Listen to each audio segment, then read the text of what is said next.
हां, हॅलो, नमस्कार. स्वागत आहे तुमचं आपल्या चॅनलमध्ये ज्याचं नाव आहे सफर जिंदगी का. तर चला तर मग गोव्याला जाण्याचा प्लॅन करत असाल तर हा व्हिडिओ तुमच्यासाठी नक्कीच फायद्याचा ठरणार आहे. तर हा व्हिडिओ जर तुमचे खूप सारे पैसे वाचणार आहे. जर तुम्हाला गोव्याला जायचं असेल तर तुम्ही हा व्हिडिओ नक्की बघा. आणि कोणत्या मार्केटमध्ये कुठली शॉपिंग करायची आणि कोणत्या बीचवरती जायचं आणि कुठे रूम आपल्याला अवेलेबल आहे आणि कमी बजेटमध्ये आपण आपला प्लॅन कसं करू शकतो ते आम्ही आमच्या गोव्याच्या ट्रिपद्वारे मी तुम्हाला सगळं सांगितलेलं आहे. तिथले जेवणाची सोय असो, मार्केटची सोय असो, ती कुठल्या बीचवरती आहे ते मी तुम्हाला सगळं इथे सांगितलेलं आहे सविस्तरपणे. जर तुम्हाला गोव्याला जायचा प्लॅन करत असाल तुम्ही सुट्ट्यांमध्ये, आता येत्या सुट्ट्या आहे, मुलांना आता सुट्ट्याच लागणार आहे, तर तुम्ही जर सुट्ट्यांमध्ये गोव्याला जाणार असाल तर किंवा इतर कुठे जाणार असाल गोव्यामधील अनेक ठिकाणी, तर तुम्ही तिथे जाण्याचा प्लॅन करत असाल तर हा व्हिडिओ नक्की तुमच्यासाठी आहे. खूप सारे पैसे वाचतील हा व्हिडिओ बघून. कारण जे नवीन जातं काही किंवा काहींना माहिती नाही राहत का की तिथे खर्च किती येणार आहे आणि कशा रूम आपल्याला तिथे अवेलेबल भेटतात आणि किती तिथे लूटमार किती करतात. आपल्याला जेव्हा नवीन असं ज्यांना समजत नाही त्यांना किती लूटमार करतात. तर त्यासाठी हा व्हिडिओ तुमच्यासाठी नक्कीच फायदेशीर आहे. त्यापूर्वी तुम्हाला एक सांगायचे आहे, रिक्वेस्ट करायची आहे, जर तुम्ही चॅनलवरती नवीन असाल तर आपल्या चॅनल सबस्क्राईब करा आणि आधीच तुम्ही सबस्क्राईब केलं असाल तर एक लाईक नक्की करा. आणि तिथे जाऊन जर तुम्हाला विला किंवा रूम कशी सिंगल घ्यायची की पूर्ण विला घ्यायचा ते पण मी तुम्हाला सांगितलेलं आहे. मी इथे तुम्हाला पूर्ण आम्ही जो विला घेतला तो पण दाखवलेला आहे आणि सिंगल रूम जी असते ती पण मी तुम्हाला सांगितलेली आहे, कशी आपल्याला परवडते की नाही परवडते आणि विला आपल्याला परवडतो की नाही परवडतो. आणि विल्याचं मी संपूर्ण तुम्हाला बजेट पण इथे सांगितलेलं आहे. जे आम्ही जे गोव्याला गेलो तो आमचा पूर्ण ट्रिपचं बजेट आम्ही तिथे तुमच्यासमोर ठेवलेलं आहे. तर पुढे मी सगळे व्हिडिओ तुमच्यासोबत शेअर केलेले आहे, तर व्हिडिओ शेवटपर्यंत नक्की बघा. तर चला तर मग व्हिडिओला सुरुवात करूया.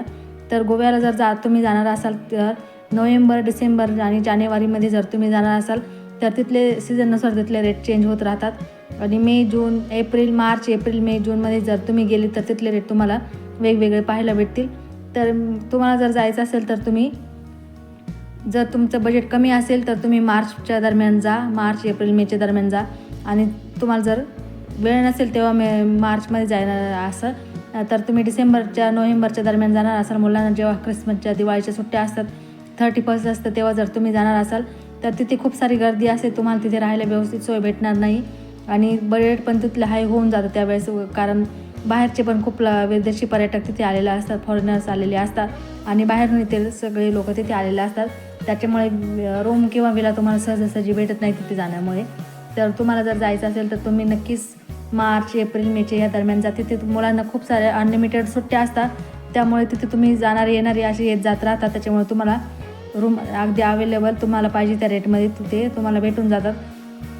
आणि आम्ही जेव्हा गोव्याला गेलो होतो तर तेव्हा आम्ही तिथे विला बुक केलेला होता आणि तो विला आम्ही बुक केला होता तर आमचे खूप सारे पैसे पण तिथे वाचलेले होते. आणि त्यांचा जर तुम्हाला नंबर पाहिजे असेल तर तुम्ही कमेंट करून नक्की सांगा, मी त्यांचा तुम्हाला नंबर नक्की देईल. आणि तुम्हाला तुमच्या आवडीनुसार जर सिंगल रूम पाहिजे असेल तर सिंगल रूम पण तुम्हाला तिथे भेटून जाईल. हे बघा, ही आम्ही इथे विले घेतले होते, आम्ही 3-4 फॅमिली आम्ही सोबत गेलो होतो.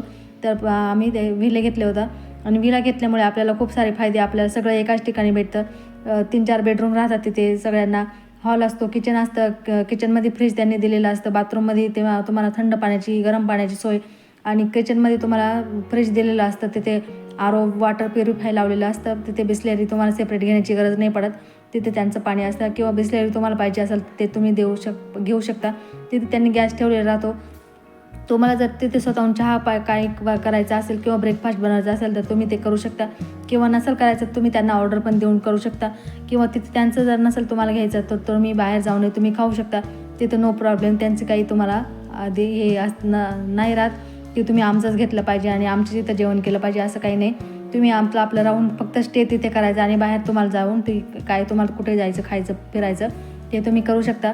तर आम्ही जेव्हा तिथे राहिलो होतो तेव्हा आम्ही काही दिवस म्हणजे आम्ही तिथं राहिलो, म्हणजे जवळजवळ आम्ही 3 ते 4 दिवस तिथे राहिलो होतो. आणि नंतर आम्ही तारकर्लीला गेलो होतो. तारकर्लीचा पण व्हिडिओ मी तुमच्यासोबत शेअर केलेला आहे.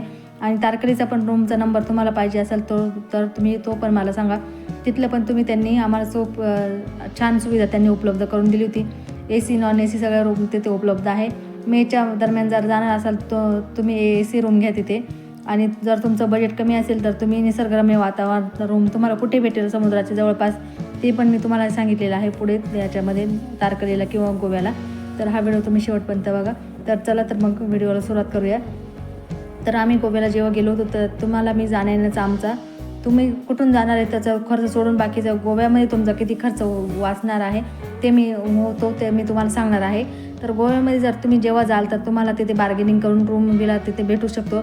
आणि जर गेले आपल्याला जर काही माहीत नसलं तर आपला गोंधळ होऊन जातो की आपल्याला रूम कुठे भेटेल काय किंवा विला कुठे भेटेल, आणि तिथून आपल्याला जाण्याचा परत खर्च वेगळा करावा लागतो. ते तुमचं होऊ नये त्यासाठी तर आम्ही जिकडे गेलो ते तुम्हाला सहजच तुम्हाला तुमची गाडी काढून बाहेर जायची गरज पडत नाही. सारखं तुम्ही अगदी चालत तिथे चालत फिरत मस्ती मजा करत तुम्ही जाऊ शकता. फिरत मस्त एन्जॉय करत शॉप मार्केटमधून तुम्ही फिरत जाऊ शकता. आणि समुद्रावरती गेल्यावरती तुम्हाला बागा बीच आहे. बागा बीचवरती आम्ही जो गेलो होतो तर तिथे तुम्हाला खूप मोठं कपड्यांचं आणि सगळं प्रकारचं खूप मोठं मार्केट आहे. तिथे जर तुम्ही जाऊन तुमची शॉपिंग जर तुम्हाला करायची असेल तर तुम्ही तिथे अनलिमिटेड शॉपिंग तुम्ही करू शकता. कमी बजेटमध्ये आहे, अगदी 200 रुपयापासून तर तुम्हाला पाहिजे त्या किमतीपर्यंत तिथं टॉप शूज आपले टॉप कुर्तीज जीन्स वगैरे तुम्हाला ड्रेस असे तुम्हाला जे पाहिजे लहान मुलांचे लेडीजचे जेंट्सचे सगळ्यांचे तुम्हाला तिथे पाहिजे ते तुम्हाला सगळं भेटून जातील.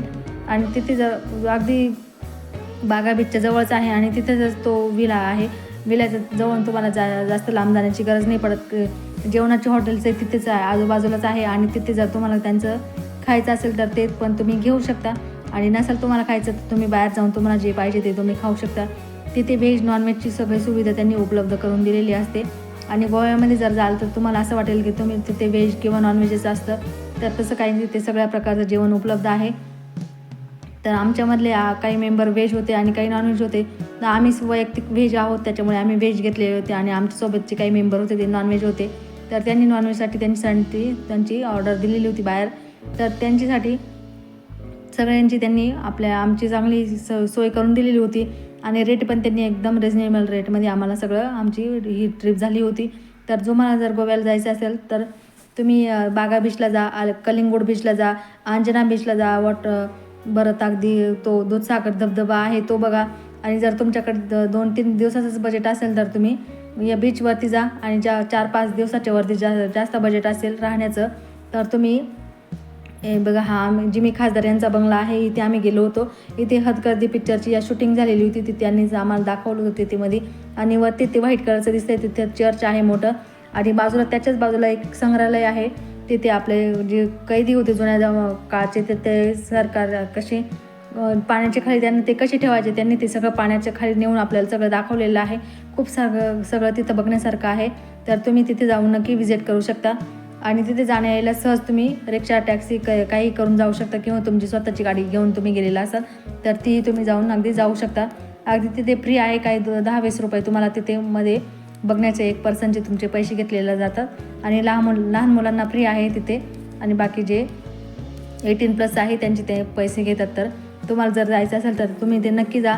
आणि तुम्हाला जर बागाचं जे मार्केट आहे तिथे जर शॉपिंग करायची असेल तर तिथे आतमध्ये सगळे तुम्हाला ज्वेलरी आहे, कपडे आहे, शूज आहे, पर्स आहेत, अनलिमिटेड आपल्या शिंपल्यांपासून तयार केलेले आपले ज्वेलरी आहेत ते आहे. किंवा आपले शोपीस घरामध्ये लावायचे असलेले ते पण सगळे आहे. तुम्हाला जर करायचं असेल तर ते तुम्ही करू शकता. आणि समुद्रावरती गेल्यानंतर तुम्हाला जर तिथं वॉटर रायडिंग काही करायचं असेल तर ते तुम्ही कमी बजेटमध्ये तुम्हाला ते अंजनी बीचला किंवा बागा बीचला तुम्ही सगळं काही करू शकता. एकदम लिमिटेड प्राईजमध्ये तुम्हाला तिथं भेटून जातं. थोडीशी बार्गेनिंग करून ते आपोआप करून देतात. तर आम्ही सगळं राईड केलेलं होतं. तिथे पॅराग्लायडिंग केलं होतं, बनाना राईड केलं होतं, स्कुबा ड्राईव्ह केलं होतं. आणि या बोटीत वगैरे जाऊन त्यांनी डॉल्फिन वगैरे आम्हाला सगळे दाखवले होते. तर तिथला पण व्हिडिओ मी तुमच्यासोबत शेअर केलेला आहे. डॉल्फिनमध्ये समुद्राच्या आतमध्ये नेऊन ते बोटीने नेऊन आणि ते तुम्हाला तिथे डॉल्फिनचे दाखवतात. ते जरा मध्ये असतं ते. जर तुम्हाला भीती वाटत नसेल तर तुम्ही नक्की जाऊ शकता. आणि जर तुम्हाला पाण्याची भीती वाटत असेल तर तुम्ही अजिबात तिथे जाऊ नका. कारण खूप मोठ्या लाटा येत असतात तिथे. आम्हाला पण ते नंतर तिथे गेल्यावरती कळालं ते की आपण इथे उगाचच एवढं आतमध्ये आलो होतो. डॉल्फिन येतो आणि लगेच 2 सेकंदाच्या आत तो पाण्यातही जातो. पण आपला जीव आपल्याला बोटीत तरून बसावं लागतं. तुम्ही उगाच सांगाल की मी तुम्हाला जाण्याचा आग्रह करणार नाही. तुम्हाला जर पाण्याची भीती वाटत नसेल तर तुम्ही नक्की जा. आणि बोट पण त्यांची काही एवढी अशी हे राहत नाही. पाण्याच्या खूप मोठ्या लाटा असतात त्याच्यामुळे बोट अशी कम्फर्टेबल बोट काही तिथे राहत नाही. आणि झालं कसिनोमध्ये जर जायचं असेल तुम्हाला तर तुम्हाला तिथे लहान मुलांना न्यायची परमिशन नाही आहे. तिथे तुम्हाला जावं लागतं. तिथे फक्त 18+ जाऊ शकता असे आहे. आणि तिथे तुम्हाला अनलिमिटेड तुमचं काही 1000 2000 काय तुमचे वन पर्सन जे काही असतं आणि त्याच्यात तुम्हाला अनलिमिटेड गेम्स असतात, जेवण असतं, बघती आणि काही शॉपिंग तुम्हाला करायची असेल तर ते तुम्ही शॉपिंग तुम्हाला तुमच्या पैशातून वेगळ्या याच्यातून तुम्हाला करता येईल, तर ती तुम्ही जाऊन करू शकता. आणि तिथे तुम्हाला स्पा वगैरे घ्यायचा असेल तर तुम्ही कसिनोमध्ये जाऊन ते तुम्ही घेऊ शकता. कसिनोमध्ये बघण्यासारखं काही खूप काय सारं काही आहे, पण कसं तिथं वेळ जास्त जातो आणि बाहेरचं जे बघण्यासारखं आहे ते आपलं राहून जातं. जर तुमच्याकडे जास्त वेळ असेल तर तुम्ही हे शेवटी ठेवा कसिनो, आणि लिमिटेड टाईम असेल तर तुम्ही बागा बीच, अंजनी बीच, एक असे जे सगळे फोर्ट आहे ते सगळं तुम्ही बघून घ्या.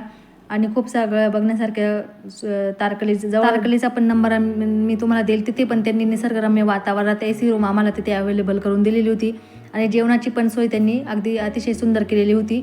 आणि तिथे जवळच समुद्राच्या जवळच आमचा रूम आम्ही तिथे घेतली होती आणि गोव्याला आम्ही विला घेतला होता. तर असं काही आम्ही सगळं आमची ट्रिपचा प्लॅन तुमच्यासमोर ठेवलेला आहे. तर तुम्हाला जर जायचं असेल तर तुम्ही तारकली, गोवा, पूर्ण गोवा, तुम्ही गोव्यामध्ये बीच सोडून नाही बाकीचं खूप सारं बघण्यासारखं आहे ते तुम्ही नक्कीच बघा. आणि शॉपिंग जर तुम्हाला करायची असेल तर अनलिमिटेड शॉपिंग तुम्ही बागा बीचवरती कमी बजेटमध्ये तुम्ही करू शकता. तिथे पाहिजे तुम्हाला लहान मुलांचा काही खेळायला पाहिजे असेल तर तिथे बीचवरती तुम्हाला सगळं काही अवेलेबल आहे तिथे.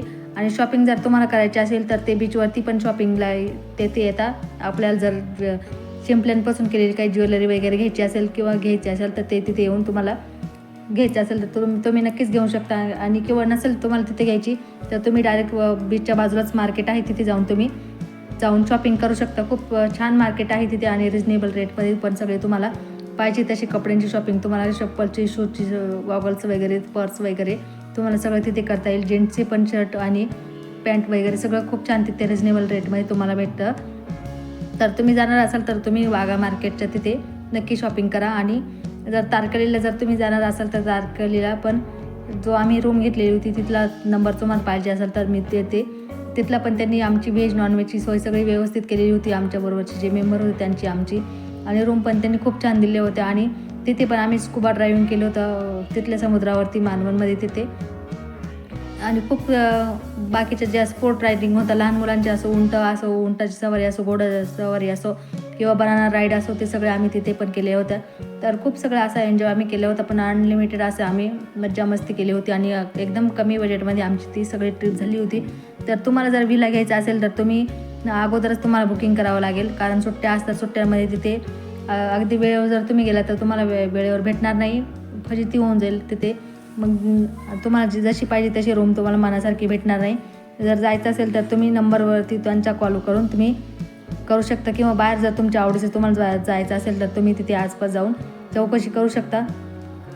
आणि तिथे तुम्हाला खूप साऱ्या सुविधा त्यांनी दिलेल्या असतात. आणि बाहेर पण बघण्यासारखं गोव्याच्या जिथे आपण रूम घेतलेली असते तिथे पण त्यांनी बाहेर आपली जी सोय करून दिलेली असते, स्विमिंग टँकच्या बाजूला टेबल वगैरे ठेवून जर तुम्हाला DJ वगैरे लावून तिथे डान्स करायचा असा ते पण तुम्ही करू शकता रात्री.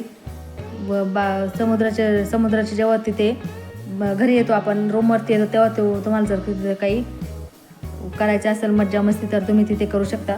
आणि रूम पण तुम्हाला तिथे लहान मुलांची पण सगळी सोय केलेली असते. TV असते तिथे, कार्टून वगैरे सगळं त्यांना लावून दिलेलं असतं. आणि गेम वगैरे त्यांनी तिथे ठेवलेले असते, तुम्हाला पाहिजे ते गेम तुम्ही खेळू शकता. खूप सगळे असे फुटबॉल वगैरे तिथे त्यांनी ठेवलेले असतात, तर तुम्ही तिथे जाऊन नक्की खेळू शकता. तर हे बघा इथे आम्ही गेलो होतो, इथे आम्ही बागा बीच आहे, हा बागा बीचवरती आम्ही शाखा घेतली होती. शाखावरती म्हणजे आम्ही तिथे बुक केली होती. तुमचे जेवढे मेंबर असेल त्यानुसार ते तुम्हाला टेबल वगैरे ते तुम्हाला फ्री देतात. पण तुम्हाला त्यांच्याकडून जर त्यांच्या टेबलवरती चेअर वापरायचे असेल तर तुम्हाला त्यांच्याकडून जेवण किंवा ऑर्डर काहीतरी ब्रेकफास्ट वगैरे तुम्हाला ऑर्डर करावी लागते. तर तुम्ही तिथे बसून नक्की करू शकता. आणि जवळच तिथं 2च सेकंदाच्या अंतरावर तिथे समुद्र आहे. समुद्रावरती जाऊन तुम्ही रात्रीची पण डान्स वगैरे करू शकता. आणि तिथे आपले म्युझिक लावलेलं असतं त्यांनी जोरजोरात, आणि पाहिजे ते तिथे अनलिमिटेड तुम्ही मज्जा मस्ती तुम्ही करू शकता. तर असं सगळं काही प्लॅन मी तुमच्यासोबत आमचा शेअर केलेला आहे. पुढे पण मी जे तुम्हाला व्हिडिओ दाखवलेले आहे तर ते सगळे व्हिडिओ तुम्हाला जर शांत ठिकाणी जायचं असेल तर तुम्ही अंजना बीच असे साऊथ गोवाला जा. आणि जर तुम्हाला सुखसुविधांनी उपलब्ध पाहिजे असेल तर तुम्ही इकडच्या बागा बीचला जा, उत्तर बीचला जा. तर तिकडचे सगळे बीच असे गर्दी खूप असते, म्हणजे अनलिमिटेड गर्दी असते तिथे आणि सगळेच असते. आणि साऊथला जर तुम्ही गेला तर तिथे तुम्हाला लिमिटेडच रूम्स वगैरे भेटतील, तिथे काही जास्त गर्दी राहत नाही आणि तिथे तुम्हाला पर्यटनही काही जास्त भेटणार नाही आणि राहण्याची सोय तुमची लिमिटेड असते तिथे आणि त्यांचे रेट पण तिथे हाय असतात. आम्ही दोन्ही ठिकाणी जाऊन आलो, पण स्टे आम्ही इकडेच केला होता. आम्ही तिकडे फक्त फिरून आलो होतो आणि बाकी नंतर येऊन आम्ही इकडे आमचा स्टे केला होता. तर असं काही आहे. तर तुम्हाला जर जायचं असेल तर तुम्ही नक्की जाऊन तिथे व्हिजिट करू शकता आणि व्हिडिओ जर आवडला असेल तर आपल्या चॅनलला लाईक शेअर नक्की करा. गोव्याचा जो समुद्र आहे, गोव्याचे हॉटेल जे आहे तिथे तुम्हाला व्हेज पाहिजे तर व्हेज, नॉनव्हेज पाहिजे तर नॉनव्हेज सगळं तुम्हाला तिथे रिजनेबल रेटमध्ये ते करून देतात. असा काही व्हिडिओ तुम्ही तिथे राहण्याची सोय निसर्गरम्य वातावरण त्यांनी आपल्याला करून दिलेली असते आणि तुम्हाला जर स्वतःहून जर तुमची सोय करायची असेल तर ते तुम्ही करू शकता किंवा त्यांच्याकडून जर तुम्हाला त्यांची गाडी देऊन तुम्हाला जर गोव्यामध्ये फिरायचं असेल तर ते तुमची सोय सगळे ते करून देतात. तर तुम्हाला त्यांची टॅक्सी व रिक्षा काय पाहिजे असेल ते तुम्ही रेंटने घेऊ शकता. रेंटने तुम्हाला त्यांचे दिवसाला जो चार्ज असेल 300-400 रुपये स्कूटीचे किंवा कारचे 1000-1200 रुपये असे रेट असतात दिवसाचे. मग तुम्ही दिवसभर किती फिरा आणि स्कूटीचे आज जे असतात ते 400-500 ते असतात दिवसभराला. तर तुम्हाला ते जाऊन तिथे स्कूटी किंवा कार किंवा असं तुम्ही फिरू शकता. तुमच्या याच्यावरती आहे, तुमची किती पर्सन आहे तुमच्याबरोबर त्याच्यावरती तुम्ही तिथले बुक करू शकता आणि तुम्हाला जर त्यांचं नसेल घ्यायचं तुम्ही प्रायव्हेट करून तुम्ही बाहेर जाऊन तुम्ही तुमच्या याने करू शकता. पण काही बीच जवळून असे गाड्या खूप लांब असतात, आपल्याला रिक्षा वगैरे जवळ भेटत नाही आणि रूम जवळून बीच खूप लांब असतो, तर ती धावपळ होऊ नये म्हणून मी तुमच्यासोबत हा व्हिडिओ शेअर केला होता आमचा. तर आमच्यासारखा जर तुम्हाला कमी बजेटमध्ये जर ट्रिप करायची असेल तर तुम्ही बागा बीचला जा, अंजना बीचला जा आणि कलिंगोड बीचला जा आणि जो दूधसागर वॉटरफॉल आहे तिथे पण आम्ही गेलो होतो आणि इकडे पण जे आहे जिमी खासदार जे त्यांचा तो बंगला आहे तिथे पण आम्ही गेलो होतो आणि ते संग्रहालय आहे तिथे पण खूप सगळं बघण्यासारखं आहे. तिथे ज्यांनी आपली जी भगवद्गीता आहे ती त्यांनी अगदी फ्रेम करून तिथे त्यांनी भिंतीवरती अगदी मार्बलमध्ये त्यांची प्रिंट अशी लावलेली आहे. खूप सुंदर आहे बघण्यासारखं तिथे आणि पाण्यात तळाखाली ते पाण्याच्या खाली कसे आपल्याला घेऊन जातात आणि तिथं सगळं त्यांनी आतमध्ये ते कैदी कसे राहायचे, कसे जेवायचे, कसे त्यांच्या रूम होत्या, तर त्यांनी सगळं आपल्याला समोर ते प्रेझेंट केलेलं आहे. तुम्हाला जर जायचं असेल तर तुम्ही नक्की तिथे जाऊन बघू शकता आणि खूप सगळं कमी पैसे आहेत तिथे, जास्त काही तुमच्याकडून चार्ज घेतला जात नाही तिथे, अगदी फ्री आहे आणि तुम्हाला अनलिमिटेड तिथे टायमिंग आहे जायचं, काही तिथे बजेट नाही आहे आणि रात्री 10-1 वाजेपर्यंत ते चालू असतं, नंतर ते बंद होतं. आणि दुपारी जर तुम्हाला गोव्याला जायचं असेल तुम्ही इथे जा आणि संध्याकाळची वेळेस तुम्ही बीचवरती जा. संध्याकाळची वेळेस मस्त गर्दी अशी व्यवस्थित असते, जास्त पण ऊन वगैरे काही नसतं, त्याच्यामुळे समुद्रात संध्याकाळी 3-4च्या पुढे तुम्ही तिथे बीचवरती जाऊन एन्जॉय करू शकता. तर असा काही व्हिडिओ मी तुमच्यासोबत शेअर केलेला आहे. तर तुम्हाला जर जायचं असेल तर तुम्ही याचा कमेंट करून नक्की विचारा. तुम्हाला जर व्हिला घ्यायचा असेल, रूम घ्यायची असेल तर किंवा तारकर्लीला जायचं असेल तर तिथला नंबर मी तुम्हाला कमेंटमधून देऊ शकते. तर चला बाय बाय, भेटूया पुढच्या व्हिडिओमध्ये.